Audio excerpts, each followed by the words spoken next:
इस वीडियो में आप अबरू, अबला, अब्द, अब्र और अभिकर्ता शब्दों के अर्थ जानेंगे और साथ ही साथ उनका शुद्ध उच्चारण भी सीखेंगे। सलाम हिंदुस्तान दोस्तों, मैं हूं मोइन शमसी और ये चैनल है माय हिंदी माय उर्दू। भारत माँ के माथे पर ये एक चमकीली बिंदी है, भाषाओं की रानी है, महारानी है, ये हिंदी है। महारानी भाषा में बेशुमार फारसी शब्द आए हुए हैं, ये आप शायद नहीं जानते होंगे।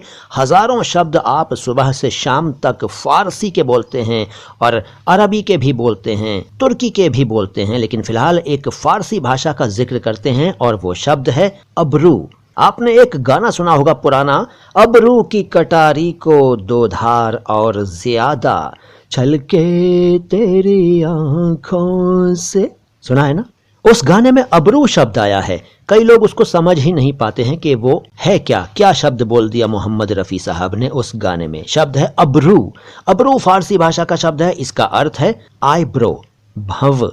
ठीक है, अबरू जिसे भौं भी कहते हैं, भौं, भवें, भौहें, आईब्रोज, अबरू। अगला शब्द है अबला। अबला असल में अबला है, अबला, लेकिन उसको अबला अबला कह दिया जाता है।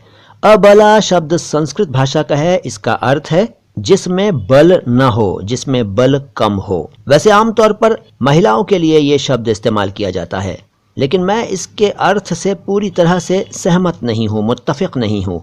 बल कम हो महिलाओं में, ऐसा लगता तो नहीं है भाई, महिलाओं में भी खूब बल होता है। एक से एक बलशाली बलवान महिला है हमारे देश में, हमारी दुनिया में, तो औरतों को कमजोर कहना ये ठीक नहीं है।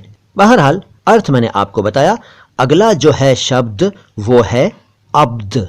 जी हाँ, अब्द संस्कृत भाषा का शब्द है। वैसे अरबी में भी अब्द होता है, जिससे शब्द बना अब्दुल्लाह, लेकिन वो अलग है, ये अलग है। ये अब्द शब्द संस्कृत से हिंदी में आया। इस अब्द शब्द का अर्थ है साल, यानी कि वर्ष, यानी कि ईयर, और इसी अब्द से बना सहस्राब्दी, शताब्दी। ठीक है, अब्द। इसके बाद अगला शब्द बताने से पहले मैं आपको एक ऐसे वीडियो के बारे में बताऊंगा जिसको देखकर आप ये जान जाएंगे कि बॉलीवुड में कौन सा गाना बिना लिरिक्स का है। हैरान मत होइए, एक ऐसा गाना है जिसके लिए लिरिक्स लिखे ही नहीं गए, कुछ जोड़ तोड़ और जुगाड़ करके गाना तैयार कर लिया गया और वो गाना सुपर हिट हो गया। गाना थोड़ा सा पुराना है, लेकिन इतना पुराना भी नहीं है। वीडियो देखिए, आप जान जाएंगे और हैरान हो जाएंगे जानकर कि कोई ऐसा गाना भी है जिसके लिए लिरिक्स नहीं लिखे गए, बस जुगाड़ तुगाड़ जोड़ तोड़ करके गाना तैयार हो गया और सुपर हिट हो गया। डिस्क्रिप्शन बॉक्स में लिंक मौजूद है, देख लीजिएगा। अगला शब्द है अब्र। अब्र भी फारसी भाषा का शब्द है, इसका अर्थ है बादल, क्लाउड। पेंटर बाबू नाम की एक मूवी आई थी कई साल पहले, उसमें एक गजल थी जिसका एक शेर था कि अब्र था जाम था पर आप न थे, वो घड़ी कैसे टली याद नहीं। अब्र, इससे पहले मैंने आपको अबरू का अर्थ बताया था और यह है अब्र, क्लाउड, बादल। अगला शब्द है अभय। अभय नाम होता है वैसे तो, लेकिन ये बता दूं कि संस्कृत भाषा का शब्द है और इसका अर्थ है निडर, फियरलेस, बेखौफ, जिसको डर ना हो, और फ्रीडम फ्रॉम फियर, अभय। एक शब्द अंग्रेजी का बहुत चलता है, आप भी यूज करते होंगे, एजेंट। एजेंट को हिंदी में क्या कहते हैं, कभी सोचा आपने? नहीं सोचा हो तो जान लीजिए, अभिकर्ता कहते हैं, अभिकर्ता। संस्कृत भाषा से ये शब्द आया है और अर्थ आपको बता ही दिया, एजेंट, इंटरमीडियरी, अभिकर्ता।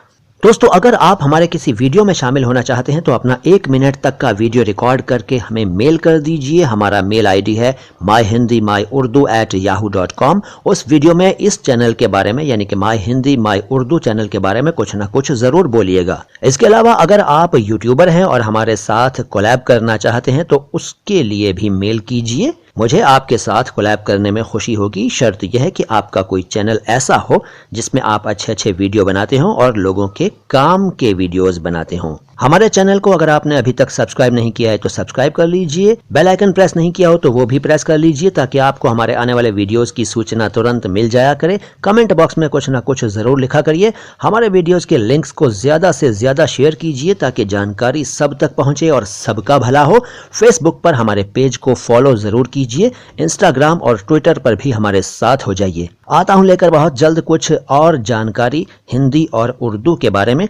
फिलहाल तो इतना कहना चाहूंगा कि समाअत में है शीरीनी, लिखावट में भी जादू है। जिसे हम बोलते हैं वो नहीं कुछ और उर्दू है। सलाम हिंदुस्तान।